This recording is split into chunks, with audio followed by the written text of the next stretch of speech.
Today on the show, angry but uninformed people set the wrong stuff on fire, plus the effect of the minimum wage hike.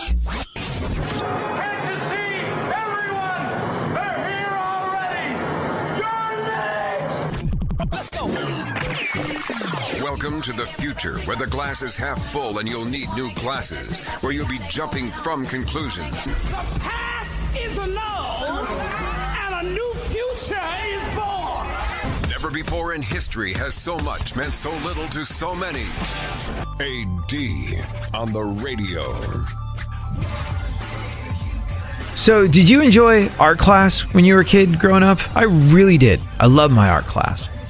And, well, I was never gonna be an artist. That was never a question. But I had relatives that were professional artists, and, well, the other thing was I had a really, really great teacher that taught me art from the time that I was in like the second or third grade all the way through graduation. I was really, really lucky to have this great, fantastic, nurturing, inspirational teacher. She was awesome. I think, however, she felt a little let down after having tutored me for years and years, encouraged me, seen me through every step of a college-level art program while I was still in high school. And when it came time to say, well, I'm about to graduate and go off and try and start in the real world, I remember having this conversation with her, and I remember her looking crestfallen because I told her I wasn't going to be an artist.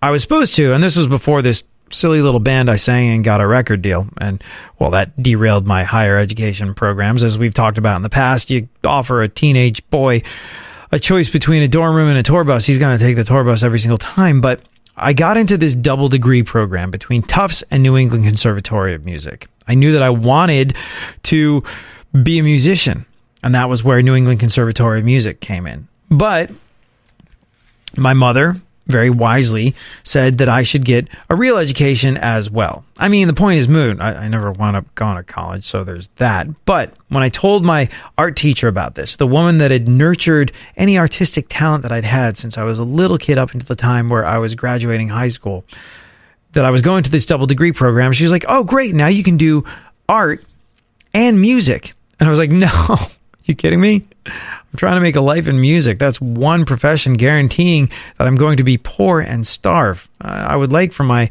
other degree to be in something that could allow me to have a gainfully employed job.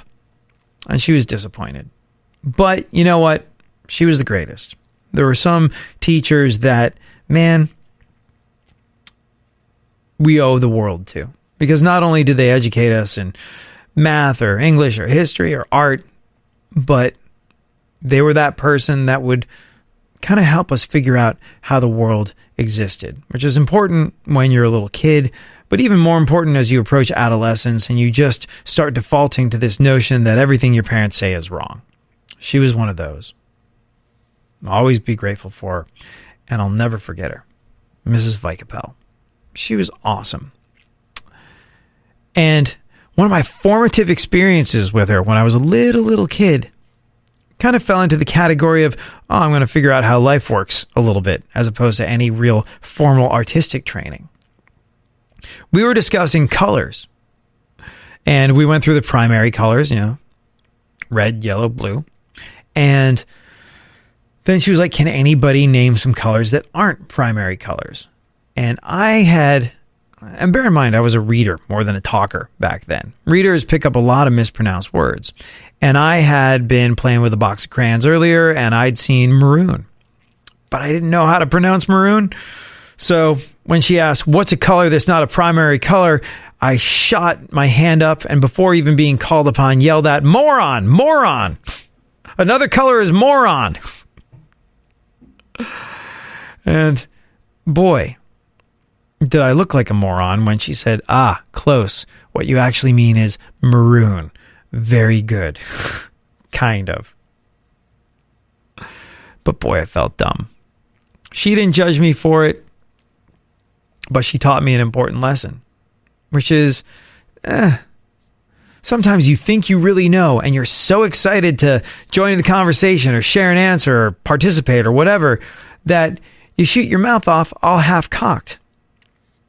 And it was that experience of getting something so crushingly wrong and looking like an idiot, actually saying moron, moron at the top of my lungs when I was in fact being kind of a little moron, that made me think I'm going to start being a little bit more sure about stuff before I begin shooting my mouth off.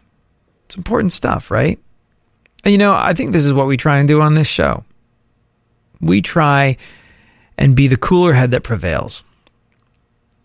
We've talked about this numerous times over the last couple of weeks. There's so many people that are rushing to jump to a conclusion and do the 2019 political version of shooting their hand up in the air and before being called upon, shout moron over and over again because it gets them attention. It makes them feel good. And if you're in the media, it makes you money. But we need to, we, you, me, all of us, when caught up in these moments, take a breath, take a beat. Be an observer, not a talker, not a doer, someone that thinks and listens and observes. I don't know what it is about the digital era. Everybody feels like everybody else is being heard and they have a need to be heard and they have a cell phone so they feel like they're the center of the universe. Only other people aren't paying attention to the fact that they're the center of the universe. So people start to scream and shout, whether it's in the digital space or in real life now. We have this sense that, like I said, we are the center of the universe. We have this sense that we need to be heard and we're not being heard. And we have this sense that everybody else is being heard, which just makes us shout louder. I'm here to tell you, there's lots of shouting going on in 2019. And there's times where you do need to lift your voice up. There's times where you do need to be heard. But now is the time for us to stop, look, think, and listen. Now is the time for us to take a beat. Now is the time for us to recognize that we're just fine as we are. We are good enough as people. We don't need extra attention. We don't need the sense of significance, the dopamine hit that comes from somebody liking our ridiculous post on Facebook or arguing with us or interacting with us in some sort of way. We don't need validation from the outside world. We need to stop, look, think, and listen and be the cooler head that prevails, because there is a mob mentality in America. And this exists whether you're on the left or the right or wherever the hell you like to position yourself politically.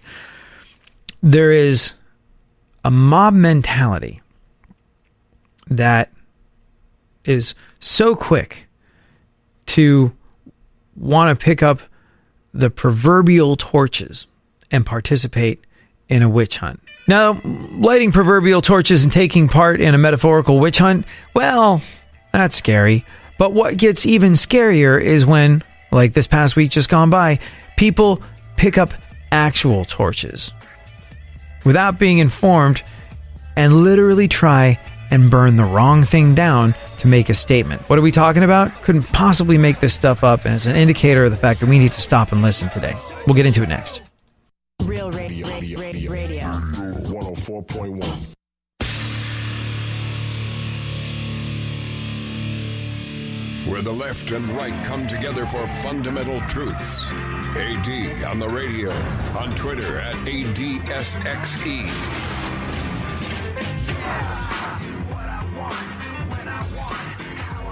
So as you and I talk about on the regular around here, I believe in being a cooler head that prevails. I believe in doing your research before you go off all half-cocked and scream and shout and take some action just for the sake of taking action.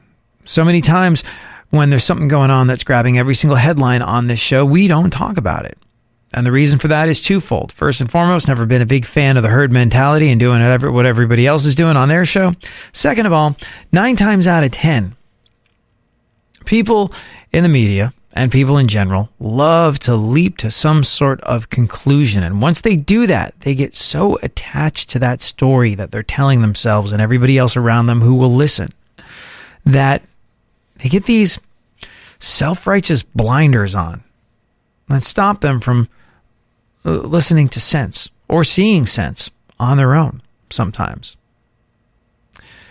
Metaphorically, we as a society are too eager to participate in the witch hunt.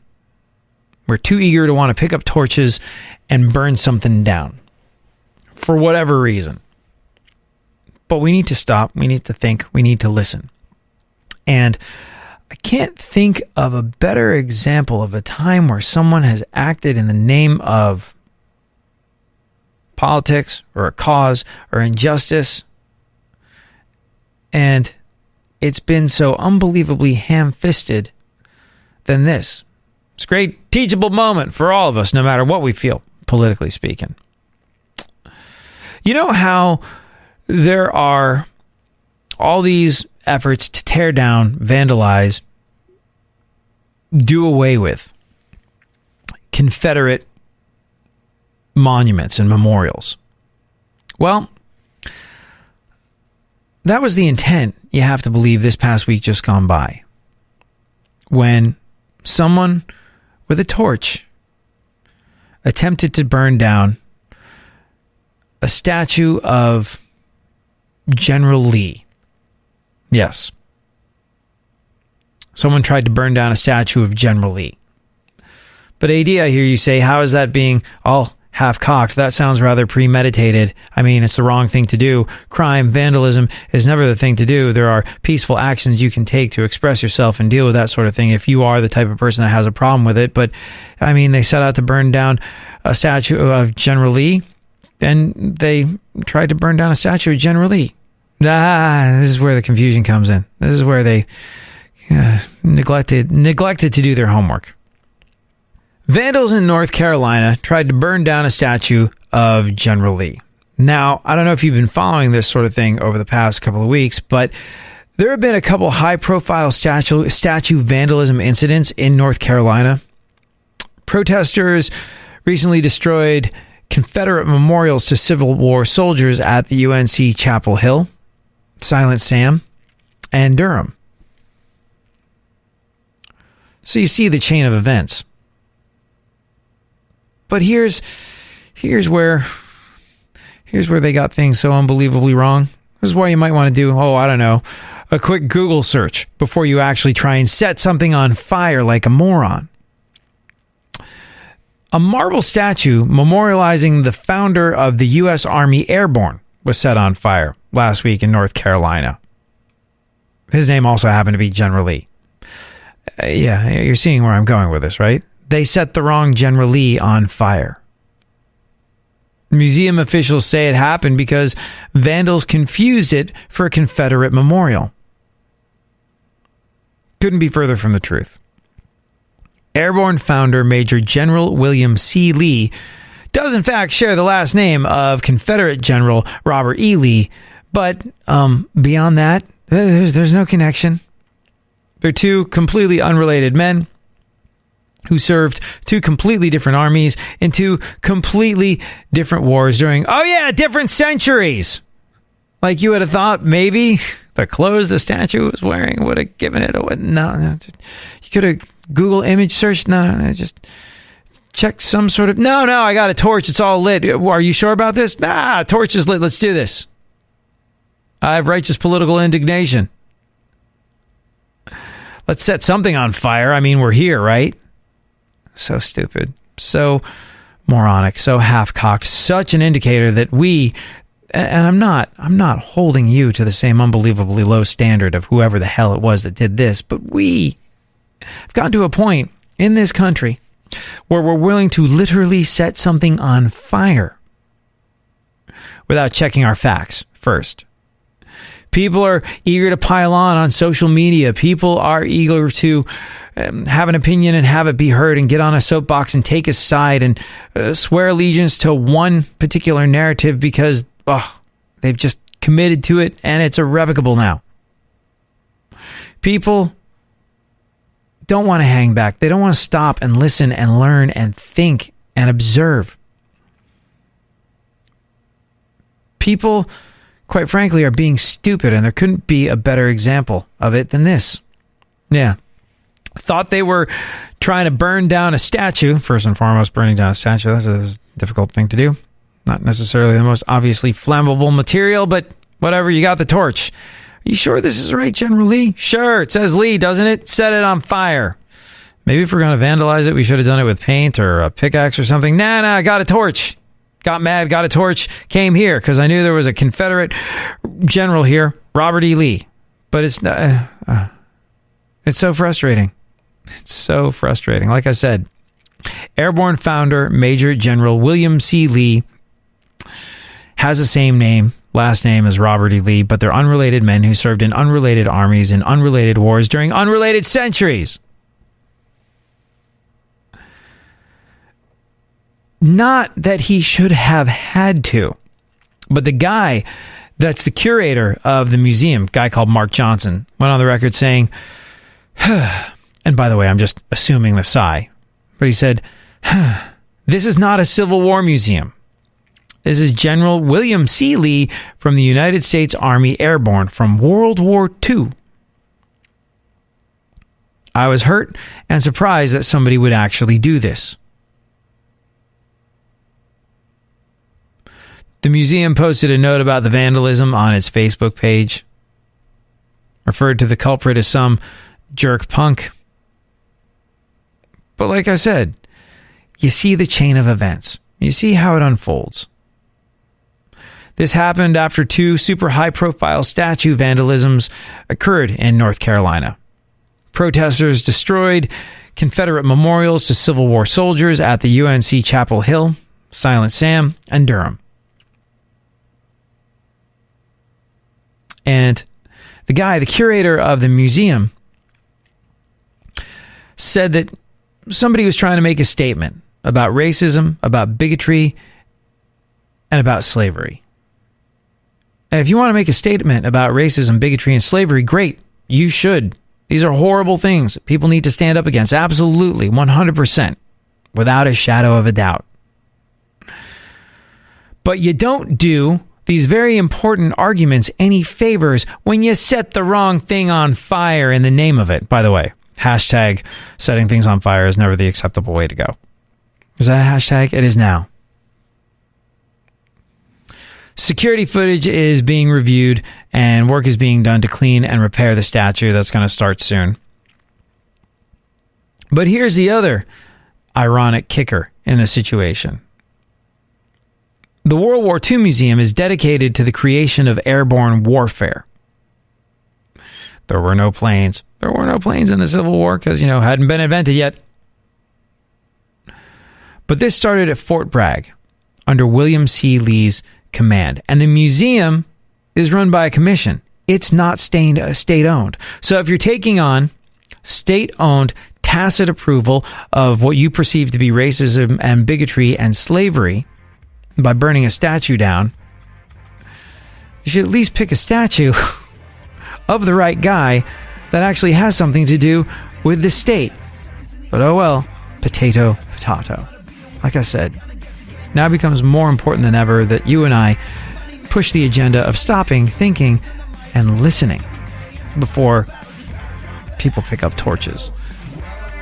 That used to be a metaphor. Now it's literal. We need to chill the hell out. For more stimulation and less irritation, 9 out of 10 doctors choose KPRC AM 950, Houston's more stimulating talk radio. Don't get the blues, get all the news. We mean all of you guys out there in Radioland. All aboard! He's back. AD on the radio. If somebody does something different than me, something that I don't understand, something I can't relate to, if someone does a different job for a profession to pay their bills, I do not ever judge. I don't ever try and assign value to what it is they do, because I don't know what their day looks like. I don't know what they go through to earn the dollars that they make. If I haven't done it, I don't understand it, so I'm certainly not about to place a value on it. Which is why when you and I have these discussions about minimum wage, well, I've always sort of deferred to the position that it's not for me to judge what you're worth. But you know who will? The people that pay you. And we've seen the pushback against the $15 an hour minimum wage hike in places where it's happened, like New York City. Like I said, I'm not here to say somebody that works in the world of fast food shouldn't be paid $15 an hour. I don't understand fast food. I've never worked in it. I have no idea what the economics of it are. It's not for me to say. It's like our conversation earlier. I don't know. I don't have all the facts. Therefore, I'm not going to weigh in all heavy-handed. But you know who will? The people that are cutting the checks. And they've been doing that. Did you see that fast food workers in New York City are being fired because of the minimum wage hike? It's $15 an hour, New York City. And, well, fast food companies have been going like $15 an hour. This doesn't make sense. There's like vending machines now that'll do this stuff. There's automation that'll make these jobs obsolete and unnecessary. No, we won't be doing that. And with our current business model and with what we've got budgeted for the rest of the year, we certainly can't be doing that right now. So no is the answer. We're going to cut some staff and we're going to figure it out. And we're going to use some part-time employees rather than full-time employees. And we're going to use automation and we're going to do all these things that make it so we can kind of get around this new $15 an hour wage. You said $15 an hour. Quite frankly, our business model doesn't work that way. And so we're going to have to let some folks go. Like I said, I won't make a decision about someone's value, but the person cutting the check will. And now, the people that have been fired have gone to the people that said, hey, you're going to get $15 an hour, and said, we got fired. You promised us $15 an hour, but guess what? Because of that, we've lost our jobs. Get us our jobs back. The fired workers in New York City, they want the city council to implement protection to shield them from being fired without a valid reason, without cause. Now, every single, it seems like this stuff varies from county to county and state to state. And like there's so many different regional rules with regard to employment and termination of it. But the bottom line is the same people that said, hey, you're going to pay these folks $15 an hour are now introducing a bill that would kind of require these folks to get hired back. City Councilman Brad Lander in New York has introduced a bill that would require fast food businesses to show just cause for firing workers and give them a chance to appeal dismissals through arbitration. Sky says he's responding to surveys of fast food workers indicating that there's a substantial percentage of employees that have been fired unfairly. Well, I mean, unfairly is an interesting word in this situation. These companies have a bottom line. And look, you could talk about corporate greed. You could talk about these folks having plenty of money. You could talk about crony capitalism. You could talk about all these things. And you know what? You might be right. I'm not arguing that there shouldn't be a move in minimum wage. I'm not arguing that the companies that have been firing these folks after being forced to pay them $15 an hour aren't unscrupulous. Not coming out on the side of McDonald's on this one. Coming out on the side of reality for this one. And that is, it's a direct affront to everything America is supposed to be about, to tell private companies what they have to pay and then force them into arbitration where the fired workers can petition to get their job back unless there's just cause for the dismissal. Just cause is we were paying these folks less than this. The wage got hiked. Now we can't afford to do it. So we're finding ways around it. The end. So this is why I think it's so important that you, me, all of us, we have a crappy job. I think it's so important that we all have a crappy job. It's like chicken pox. The sooner you get one, the sooner you get chicken pox, the less painful and traumatic it is, the better it is for you. Strengthens your immune system or something like that. I think the same could be said for the crappy job. Getting a crappy job early on in life will kind of make you go, ooh, that wasn't good times. I should perhaps do something else. I had a couple of those. I had a job where I was working in a shoe store. That was like my very first crappy job. And I think I was like 15 years old. I think I was legally allowed to do this in England where I was living at the time. And the pay was so infinitesimally small. And the bus that I had to take to get to my job ran so infrequently that I wound up riding my bike. It was a long bike ride. Oh my God, did it suck. Because I had to wear like business casual so I could deal with other people's feet during the summertime. But it was England, so it rained a lot. I'll never forget biking to work in my business casual, sweating bullets because it's the summertime and all of a sudden the heavens open up. The heavens open up and it starts to pour on me as I'm on my way to work. Oh my God, it sucked. And then I didn't get hit by a car, but I got grazed by a car. Like a car's rear view mirror caught me in the ribs as the rain was coming down on me. There I was, deciding I wanted to put some money in my pocket when I was a little kid. And when I say little kid, I mean like 15 years old or so. So I go through the awfulness that is biking a very long time to work through the rain, in business casual, sweating bullets. Then I get hit by a car in the ribs. I take a rear view mirror to the side. I am not having a good time. And, well, I arrive there. I'm a little flustered. And also, I wasn't really offered training worth a damn. Like, I didn't know where to find the shoes that people wanted to look at, and I was having a hard time with it, and I was soaking wet, and I'd just gotten hit by a car, and this all happened in one day. Like, I can't remember how long I worked at this place. It wasn't very long.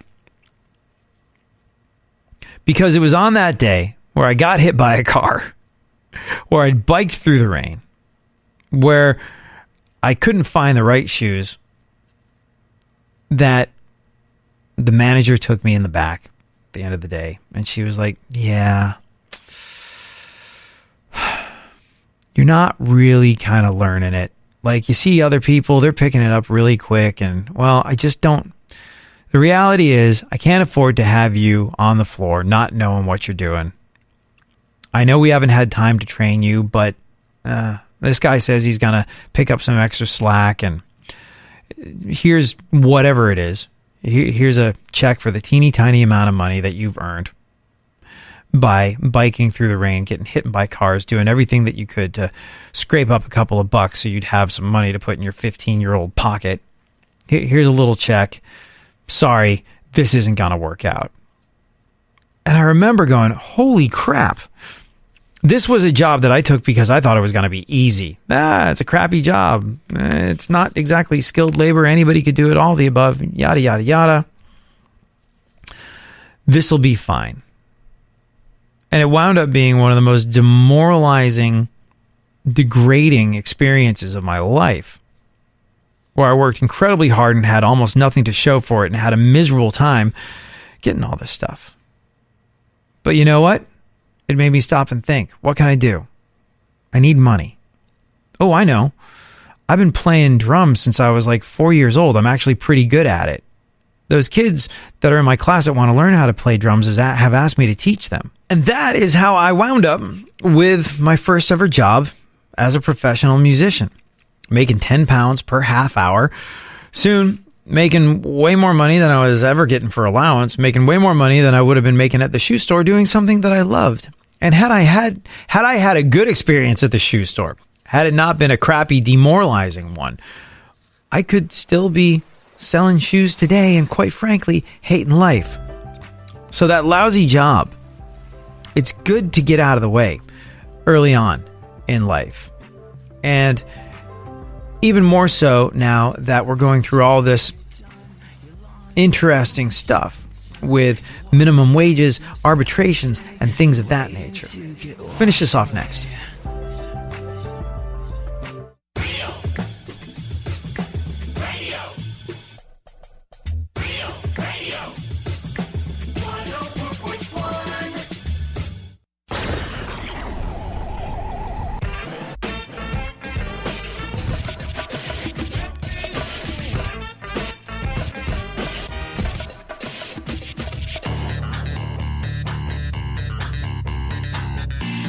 Now, more AD on the radio.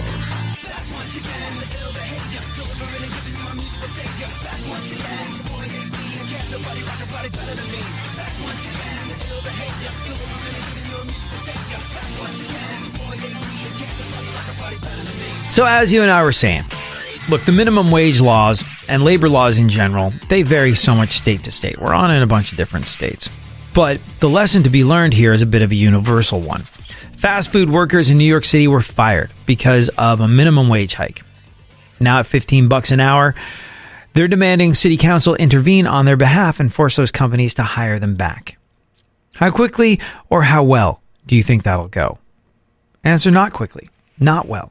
Far be it from me to judge what you do for a living. Far be it from me to place a value on the things that you do to put cash in your pocket, food on your table, and clothes on your back. I don't understand it because I don't do it, and therefore it would be foolish and arrogant of me to do so. However, you know who will do that all day long? The person that cuts the check. And if a fast food establishment decides, $15 an hour, it's just not worth it for us. I mean, we liked having these people work for us when it was $10 an hour, but $15, we just can't afford, and we can have their job taken care of with automation. We can have their job taken care of with part-time employees. We can have their job taken care of by having the people around them absorb what they were doing because, quite frankly, $15 an hour just doesn't work with our business model, and we'll be sunk financially if we don't make our yearly nut. And, well, this just isn't going to work with us. We're going to have to let some people go. Don't want to do it, but that's just the grim reality. That's the economics of the situation. $15 an hour, we can't afford that many employees at $15 an hour, so somebody has got to go. They're low man on the totem pole. Their performance hasn't been that great. We can fire this person, and this person. All right, there you go. And then this person, and this person goes, hey, you promised us $15 an hour. Now I lost my job, Uncle Sam. Do something about it. So Uncle Sam goes back and says, well, all right, we're going to introduce a bill that will require businesses to show just cause for firing workers and give them a chance to appeal dismissals through arbitration. This is an unrealistic thing.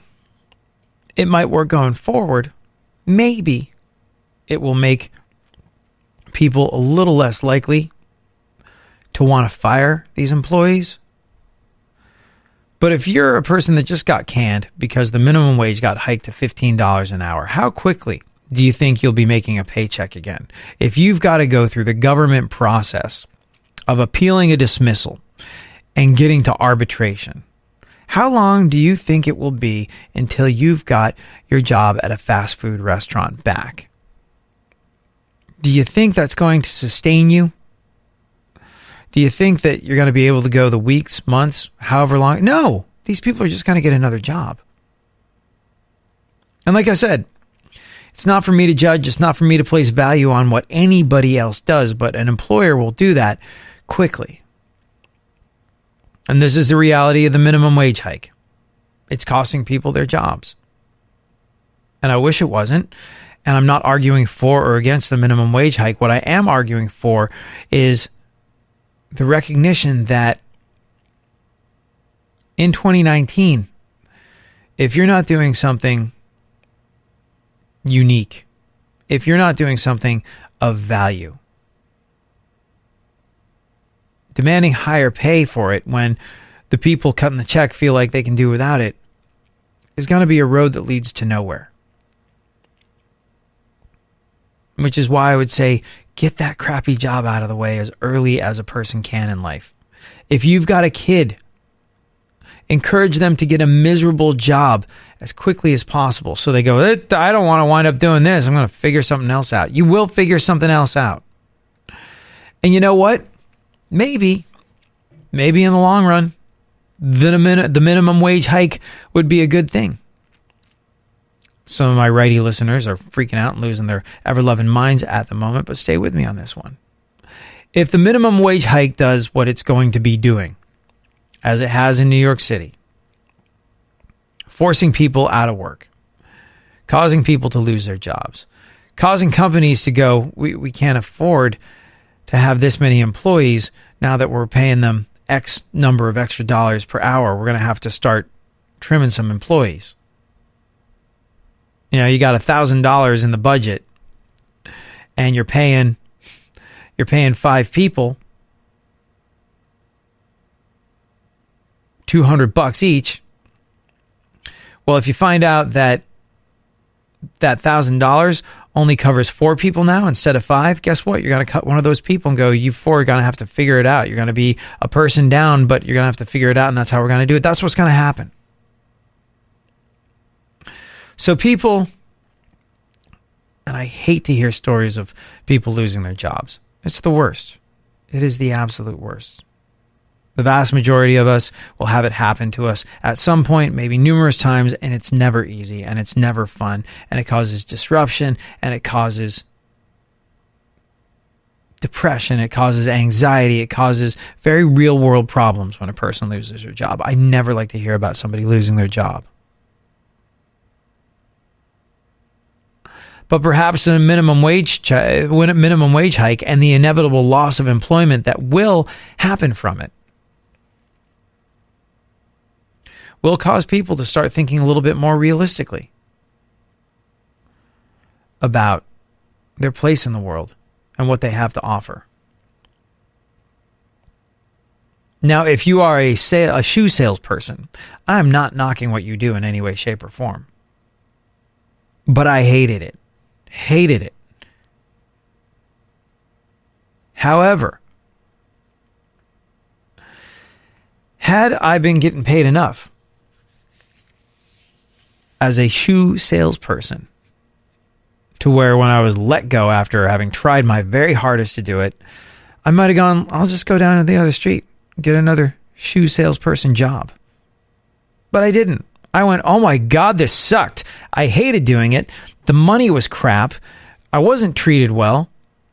The whole experience was just a horrible, awful thing. Maybe I need to figure something else out. There's lots of things that a person can do to make a salary, to make money, to put food on their table and a shirt on their back. And had I had a great time doing that job, which I didn't enjoy, had I been given enough money doing that job, which I didn't enjoy, well, I might not have figured something else out. And so I'm very glad that I did. I'm very glad that I did. And if you haven't had that experience, or if your kid hasn't had that experience yet, I hope that they do sooner rather than later. And in the meantime, maybe the loss of jobs that has been the result of the hike in minimum wage will make people, force people, give people the gift of going, well, this sucked. I got to figure something out. Because you can. And you will.